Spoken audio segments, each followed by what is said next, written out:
फिलहाल एक बड़ी खबर आ रही है सहयोगी ऋतुराज के पास। रेवड़ी कल्चर पर सुप्रीम कोर्ट का बड़ा बयान। इस मुद्दे पर बहस की जरूरत है। बड़ी खबर आपकी टीवी स्क्रीन पर। इस मुद्दे पर बहस की जरूरत। और देखिए, मामले को फिलहाल आगे बढ़ाया जा चुका है। इस मुद्दे पर बहस होगी, सभी पार्टियां करेंगी।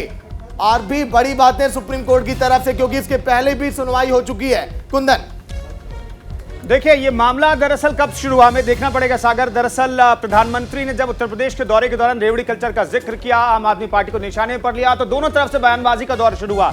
एक बीजेपी के नेता ने इस पर सवाल उठाए, मामला सुप्रीम कोर्ट तक गया और सुप्रीम कोर्ट में मामले की सुनवाई हुई है। और सुप्रीम कोर्ट की तरफ से कहा गया, सीजीआई की तरफ से यह कहा गया है कि इस पूरे मामले में राजनीतिक दलों को वादे करने से नहीं रोक सकते, घोषणा पत्र जारी करने से नहीं रोक सकते। तो कुल मिलाकर के क्या फैसला आया है अभी तक, ये हम आपको बताते हैं। सुप्रीम कोर्ट में मामले की सुनवाई, इससे पहले 17 अगस्त को भी इस पूरे मामले पर सुनवाई हुई थी। आज फिर से सुनवाई हुई है इस पूरे मामले की। बिल्कुल, और इससे लेकर के सीधे तौर पर यह कह दिया गया है कि बहस की यहां पर जरूरत है। सुप्रीम कोर्ट भी मान चुका है। रेवड़ी कल्चर को गंभीर बताया गया कि आखिरकार जिस तरीके से जन कल्याणकारी योजनाओं में यहाँ रेवड़ी कल्चर में बहुत अंतर है, साफ तौर पर सुप्रीम कोर्ट ये कहता है। पिछले सुनवाई में सुप्रीम कोर्ट ने राजनीतिक दलों से भी सुझाव मांगा था। पीएम मोदी के बयान से पकड़ा था मामले ने तूल। आम आदमी पार्टी के राष्ट्रीय संयोजक और दिल्ली के मुख्यमंत्री लगातार इस पर बयानबाजी कर रहे थे प्रेस कॉन्फ्रेंस करके। वहीं 16 जुलाई को पीएम मोदी ने रेवड़ी कल्चर पर बयान दिया था और साफ तौर पर इस पर सवाल भी उठाए थे। हालांकि मुख्यमंत्री अरविंद केजरीवाल साफ तौर पर कहते हैं कि आपको यहां पर जनमत संग्रह करा लेना चाहिए। ये मामला सुप्रीम कोर्ट तक पहुंचा है। सुप्रीम कोर्ट कह रहा है कि हम घोषणाओं पर पाबंदी नहीं लगा सकते। जो चुनावी घोषणा पत्र है उन्हें हम नहीं रोक सकते। अब जो राजनीतिक दल हैं उन पर पाबंदी हम नहीं लगा सकते ऐसे घोषणाओं से। आपको है मोदी के बयान पर ऐतराज। तो बिल्कुल, यहाँ एक तरफ आम आदमी पार्टी इस पूरे बयान पर जो है ऐतराज जता रही है, साफ तौर पर ये कह रही है कि जनमत संग्रह करा लेना चाहिए। तो वहीं भारतीय जनता पार्टी इसके खिलाफ नजर आ रही है। और अब सुप्रीम कोर्ट में जब यह मामला पहुंचा है तो सुप्रीम कोर्ट में भी सीधे तौर पर यह कह दिया गया है कि इस पर बहस होनी चाहिए। अधिक जानकारी देंगे हमारे सहयोगी, किस तरीके से आज सुप्रीम कोर्ट में इस पूरे मुद्दे पर सुनवाई हुई है और दीपक, क्या कुछ कहा गया है इस पूरे मुद्दे को लेकर के सुप्रीम कोर्ट के द्वारा। देखिए मीनाक्षी, अगर बात की जाए तो मैं एक सीजीआई ने जो कहा था मैं आपको बता रहा हूँ कि सीजीआई ने एक टिप्पणी करते हुए कहा कि अगर कोई पार्टी वादा करे कि वो सबको हांगकांग ले जाएगी तो क्या चुनाव आयोग इसे रोक सकता है?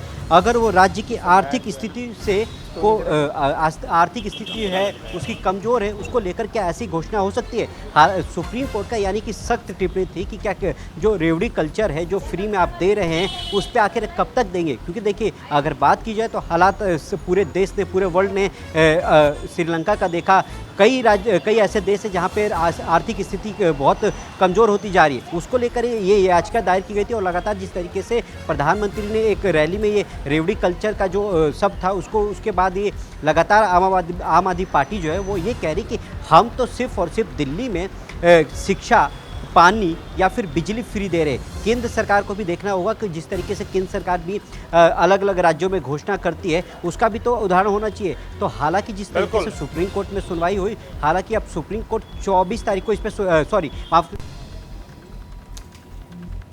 दीपक, बड़ा सवाल यह है कि क्या जो मौजूदा फिलहाल स्थितियां हैं, जो राजनीतिक दल घोषणा कर सकते हैं वो घोषणा जारी रहेगी और जो मनमानी एक तरीके से जो वादे किए जाते हैं फिलहाल उस पर किसी तरह कोई पाबंदी नहीं है?